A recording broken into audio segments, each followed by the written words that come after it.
শুনতে পাচ্ছ তোমরা? কেউ একজন বলো। হ্যালো।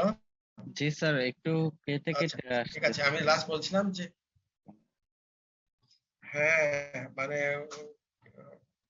বুঝতে পারছি না, গত রাত থেকে এরকম হচ্ছে কানেক্টিভ। হ্যালো। একদম শোনা যায়? মাঝখানে একদম শোনা যায় না, আগে কি বলেছেন কিছু বুঝতে পারি। আচ্ছা হ্যাঁ, মানে মাঝখানে কিন্তু কিছু কেটে গেছে, কিন্তু মোটামুটি এরকম ছিল ছিল না, কানেকশন ছিল না। কানেকশন আমার এখান থেকে দেখলাম যে কানেকশন মানে কি, কানেক্টিভিটি আছে কিন্তু ভিডিও জুম অসুবিধা করছে। কেন করছিল এই জিনিস আমি বুঝতে পারছি না, তবু দেখো একটু চেষ্টা করো। এখন ঠিক আছে তো? এখন ঠিক আছে? জি স্যার। ওকে, আলহামদুলিল্লাহ। এই যে লাস্ট অবস্থা যেটা এখানে বলছিলাম যে এই যে এইটুকু মিলে গেছে, এই প্রথম সেন্টেন্স দ্বিতীয় সেন্টেন্স, এই বিএন কমা পর্যন্ত মিলে গেল। আমরা রিপ্লেসমেন্ট করেছি দুটা, X is replaced with F one ও KM, Y is replaced with BN. খুবই সিম্পল জিনিস, কিন্তু এই জিনিসগুলো আমাদের মনে রাখা উচিত। আমাদের না হলে অসুবিধা হবে, আমি বলেছি বিভিন্ন গল্প। আচ্ছা, এখন আছে কি, ডিসএগ্রি করছে কোথায়? ডিসএগ্রিং পেয়ার জেড আর ইউ, এখানে দুইটা ডিফারেন্ট ভেরিয়েবল, সেজন্য আমরা জেড কে ইউ দিয়ে রিপ্লেস করে দেব। বলেছি যে একই মিনিং হয় এরকম ভেরিয়েবল যদি থাকতো, এখানেও এম এখানেও এম, অথবা এখানেও এ এখানেও এ, তাহলে তো আর ডিসএগ্রি করলো না, তাহলে তো তুমি ওখানে থামবাই না। ঠিক আছে? তাহলে ডিফারেন্ট ভেরিয়েবল হলেও কিন্তু আমরা রিপ্লেসমেন্ট করতে পারি, সেটাই এখানে দেখানো হয়েছে। লাস্ট যেটা দেখানো হয়েছে দেখো, সেটা তাহলে আপডেট হয়ে যাবে যে আগের মতো করে, আগের থেটা ইউনিয়ন আপডেট হয়ে যাবে। তাহলে কি হলো, থার্ড যেটা, এই যে এই রিপ্লেসমেন্টটা যোগ, Z is replaced with U, এখানে ইউ কেও লেখা যেতে পারে, U can be replaced with Z, কিন্তু আমরা যেহেতু এটা মেনে চলছি যে বাম পাশে ভেরিয়েবল থাকলে ওইটাই আগে দিচ্ছি, আর অন্য পাশে ফাংশন কনস্ট্যান্ট ভেরিয়েবল যাই থাকুক সেটা নিচে দিচ্ছি। Z is replaced with U, এইটা তাহলে নতুন অ্যাড হয়। তাহলে তিনটা কিন্তু এই যে এরকম pair, variable term variable term variable term, এখানে ভেরিয়েবল ভেরিয়েবলই আছে, তারপরে ওটাকে টার্ম দিচ্ছি। বোঝা গেল সিনট্যাক্স আমরা কেন করেছিলাম? এখন একটু করে বোঝা যাবে, আরো বোঝা যাবে, দরকার আছে সিনট্যাক্স, সিমেন্টিক্স এবং সাবস্টিটিউশন, এগুলো আমরা বলে এসেছিলাম। এই সাবস্টিটিউশন প্রসিডিউরটা কিন্তু অ্যাপ্লাই করছি বারবার। সাবস্টিটিউশন থিটা এস, এটা তাহলে অ্যাপ্লাই করব। আবার এস এর উপরে যদি এই তিনটা রিপ্লেসমেন্ট দিয়ে অ্যাপ্লাই করি, দেখো এই যে এস যেভাবে আছে এক্স ওয়াই জেড, সেই এক্স ওয়াই জেড লিখেছি, আর ওই পাশে একটা ফাংশন একটা কনস্ট্যান্ট,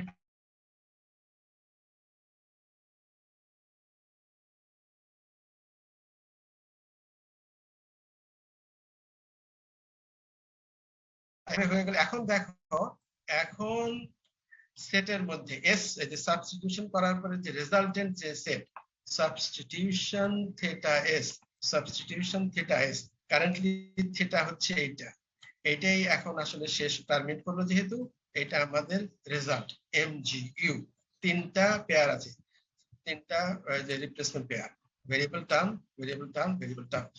ওকে, তাহলে এইভাবে আমাদের টার্মিনেট করবে। এখন যেহেতু আমাদের সেটের মধ্যে একটা সেন্টেন্স আছে, কেন হলো, দুইটা তো একই হয়ে গেছে, দুইটা যে এই পর্যন্ত মিল ছিল, এখন যদি জেড এর বদলে ইউ দিয়ে দাও, তাহলে এখানেও ইউ এখানেও ইউ, তাহলে দুইটা সেন্টেন্স মিলে একটা সেন্টেন্স হয়ে গেছে। সেটের মধ্যে দুইবার লিখবো না, এখানেও যে সেন্টেন্স এখানেও সেই সেন্টেন্স লিখবো না। এই দ্যাট ইজ দ্য প্রসিডিউর, এইটুকুই শেষ, এটা আর কিছু না। তবে একটা খেয়াল করো, এই যে গো টু স্টেপ 2, এটাই তো আমরা বারে বারে লুপ করে করে দেখলাম।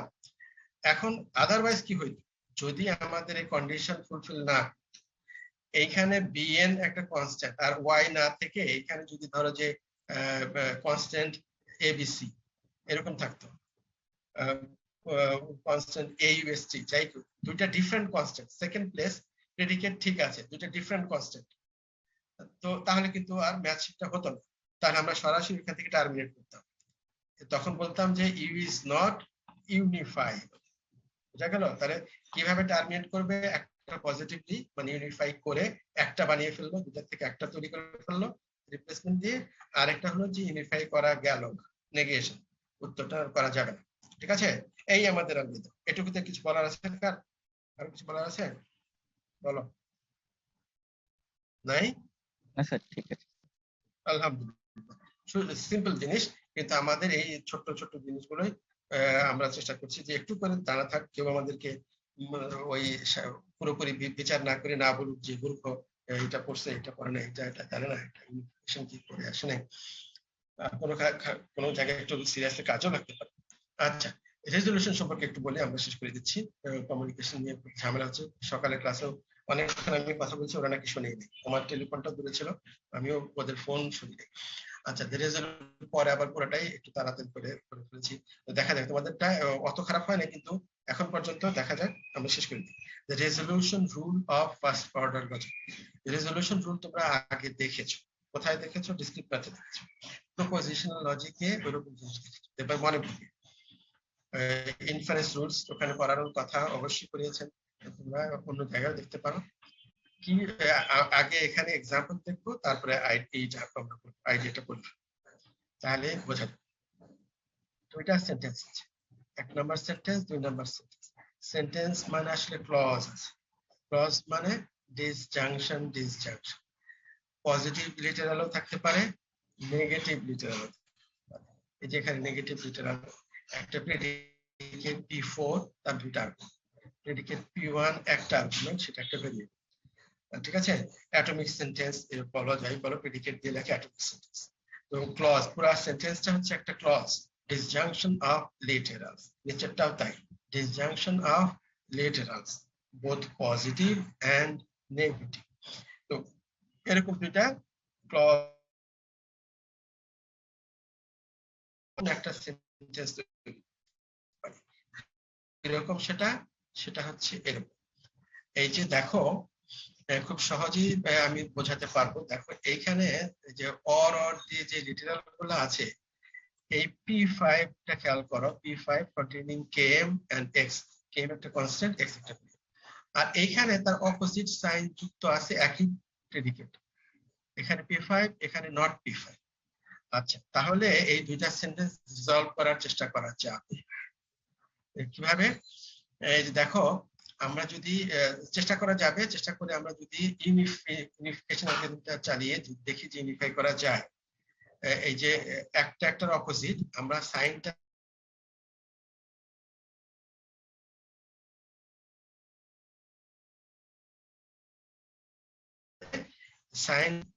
বাদ রাখি, একই জিনিস, অ্যাটমিক সেন্টেন্স P5 দিয়ে শুরু, P5 দিয়ে শুরু, x কে শুধু rn দিয়ে রিপ্লেস করে দুটো সমান হয়ে গেছে।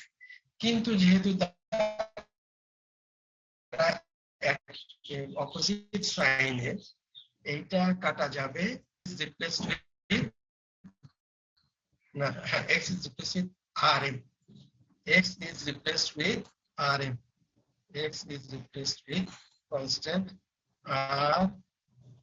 rm, x is replaced with constant rm। এরকম একটা সাবস্টিটিউশন দিয়ে আমরা ইউনিফাই করে ফেলবো। তারপরে যদি ইউনিফাই করে ফেলে, রেজাল্টটা তাহলে কি হলো? P1, x এর বদলে আমরা রিপ্লেস করব rm, rm এখানে লিখেছি, আর এটা তো পজিটিভ নেগেটিভ কাটা চলে গেছে যেহেতু অ্যাড করে ফেলেছি, এবং অপোজিট সাইন।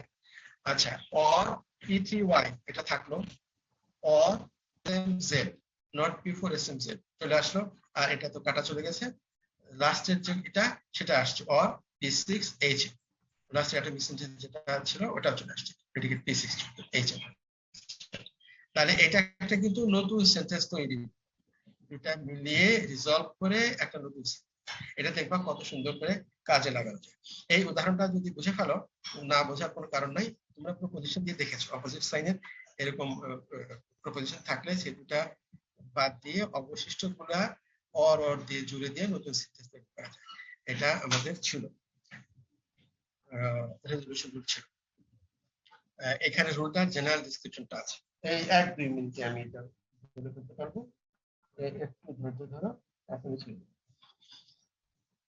আমি শুধু এখানে মিলিয়ে দিই, দেখো দুইটা সেন্টেন্স আছে আগের মতোই, P1 or P2 or i সংখ্যক, এই যে লিটারাল P1 P2 Pi পর্যন্ত আছে, ডট ডট দিয়ে। আর একটা সেন্টেন্সে কিউ দিয়ে লিখেছি, নেগেটিভ পজিটিভ কিন্তু এখানে কিছু বলছি না, এখানে ভেতরে নেগেটিভ পজিটিভ সবই থাকবে। Q1 or Q2 etc. Q যে সংখ্যক লিটারাল পজিটিভ অর নেগেটিভ, তাহলে এটা একটা ক্লজ, এটা একটা ক্লজ, দুটা ক্লজ মিলিয়ে আমরা তৈরি করব একটা ক্লজ। সেটা কি আসলে? এই যে সাবস্টিটিউশন অপারেশনটা, ফাংশনটা যাই বলো না কেন, প্রসিডিউরটা, সেটার রেজাল্ট কিভাবে পাওয়া গেছে? থিটা, থিটা এই যে এখানে যেমন একটা থিটা আমরা এখানে পেয়েছিলাম, থিটা, এটা আমাদের থিটা ছিল এই দুটা সেন্টেন্স রেজলভ করার জন্য। তো সেটা থিটাটা দিয়ে কারো করে করবো।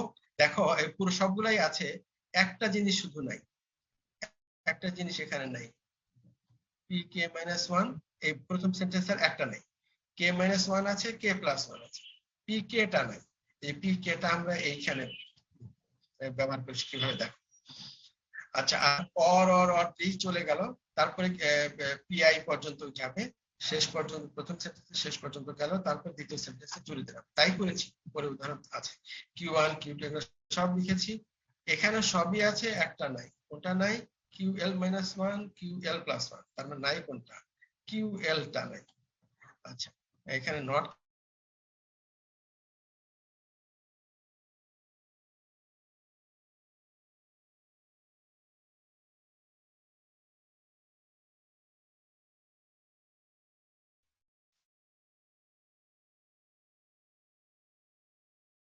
যতই চেষ্টা হ্যালো, করছি আমাদের হ্যাঁ, যতই চেষ্টা করছি, এখন শুনছো? এখন শুনছো না?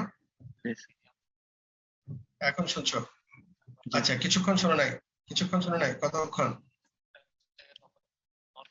এই যে এটা লাস্টেরটা, তাই তো? আচ্ছা, আমি আবার বলছি, শেষ করে দিই। তাহলে রেজোলিউশন রুলটা হচ্ছে এই যে first clause disjunction of literals, second clause, এখান থেকে আমরা থার্ড ক্লজটা বের করব। উদাহরণ পরে আছে, আগে উদাহরণ দিয়েছি, এরপরে নিজে একবার দেখলে এটা বুঝতে পারবা। ড্রপ করে গেছে পজিটিভ নেগেটিভ, কোনটা পজিটিভ কোনটা নেগেটিভ কিছুই বলছি না, কি পি কে আর কিউ এল ড্রপ করে গেছে, আর সব কনজাংশন করে জুড়ে দেওয়া আছে, কনজাংশন করে জুড়ে দেওয়া আছে। আচ্ছা, থিটাটা অ্যাপ্লাই করা আছে, ওই যে এখানে যেমন থিটা করেছিলাম, এই যেটা পজিটিভ নেগেটিভ অপোজিট সাইনের যে দুইটা লিটারাল আছে, সেই দুইটা আমরা ইউনিফাই করেছি, ফার্স্ট অর্ডার লজিক্যাল লিটারাল, এটা propositional logical literal, first order predicate logic. আচ্ছা, সেখানে ইউনিফাই করেছি, এই যে সেই কথাটাই লেখা আছে।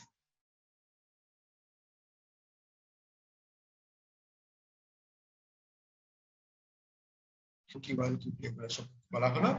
আর এটা যেটা নিচে বলা হলো, theta is a substitution and theta equal to unify pk not ql। Not QL লেখা হলো কেন? এটা আমরা এখানে তো কোনো সাইন টাইন লিখি নাই, এই দেখো P5 আর এখানে নট P5 আছে, তার এটার সামনে যদি একটা নট দিয়ে দাও, নট হলে P5 হয়ে যায়, তাহলে এখানেও P5 এখানেও P5, উল্টা করে চিন্তা করা যায়, এইটার সামনে নট দিলে এখানে নট P5 এখানেও নট P5, ঠিক আছে? তাহলে আমরা ইউনিফাই করার সময় একই রকম করে দিচ্ছি, মানে সাইনটা সমান করে দিচ্ছি। তাহলে এটা কিন্তু নট চিন্তা করো, নট দিলে পজিটিভ হয়ে যাবে, P5 ঠিক আছে, তখন সেই অ্যাটমিক সেন্টেন্সগুলোকে আমরা ইউনিফাই করেছি। ইউনিফিকেশনটা এই জন্যই আমরা একটু আগে দেখে নিয়েছি, ইউনিফিকেশন দেখেই রেজোলিউশনটা বলছি, তাহলে ব্যাপারটা বোঝা যাবে। একটু আগে যেটা ইউনিফিকেশন দেখলাম, সেই প্রসেসটা পিকে আর নট কিউএল কেন বলছি? সাইনটা সমান করে দিচ্ছি, একই রকম সাইন যেতে পারে। তো সেরকম করে ইউনিফাই করে যে থিটাটা করেছি, সেই থিটাটাই কিন্তু এই কম্বাইন্ড সেন্টেন্সের উপরে এই থিটাটা অ্যাপ্লাই করা, substitute theta with theta this combined sentence. এই হচ্ছে আমাদের রেজোলিউশন। জেনারেল ফর্মটা এখানে দেওয়া আছে, এক্সাম্পলটা উপরে আছে। তো আরেকবার নিজেরা দেখলে এটা বোঝা যাবে, একদমই জটিল না। পরবর্তী ক্লাসে আমরা এটা এগুলো ফর্মে আরো অ্যাপ্লিকেশন আসবে, এগুলো দেখলে তখন আমরা পরিষ্কার স্যার। যেটা আসলে বলো। স্যার, আমি মানে অ্যাটেন্ডেন্সে মানে আমার যখন চলে গেছিল তখনই জয়েন দিছি স্যার, আমি আর আপনাকে ডিস্টার্ব করিনি স্যার। আমি অ্যাটেন্ডেন্সটা একটু দিতে চাচ্ছি। রোল কত 34 সব ঝামেলার মধ্যে ঝামেলা, কানেক্টিভিটি নিয়ে যদি আবার ঝামেলা হয় তাহলে তো আমরা বিপদে পড়ে যাব। আল্লাহ ভালো জানেন, আমরা চেষ্টা করছি সিচুয়েশন স্যার কত 34 দিয়ে তোমরা রেগুলার তো আসোই না। ঠিক স্যার আছে, রেড আগে না স্যার, স্যার রিও আছে। Sir regular regular 34 sir. Regular regular 34, regular রিয়াডও আছে বলছো নাকি কি বলছো? জি স্যার রিয়াদ 34 আছে। ও বাবা, আলহামদুলিল্লাহ। যাই হোক, আর এই যে স্পেশাল কেস রিয়েট 76 স্যার। ওই যে 76 এখন আসছে। Sir রিয়েট 76 sir. কখন আসো, কখন আসছো? আমরা স্যার এমনিতেই শুরু থেকে ঝামেলা। অ্যাটেন্ডেন্স যাক, যাক, একটু যাক, পরে আসছে। ঠিক আছে, দিয়ে দিছি। আগে আগে আসবা, আমি কতক্ষণ টাকা কানেক্ট করলাম, এই শুরু করতে করতে দেরি, কানেক্টিভিটি নিয়ে সমস্যা, কিছু আর করা লাগবে না। ঠিক আছে, ভালো থাকো সবাই, সুস্থ থাকো, ইনশাআল্লাহ দেখা যাক আমরা কঠিন সময় কঠিন বাস্তবতা ফেস করার চেষ্টা করি সবাই মিলে। আল্লাহ হাফেজ।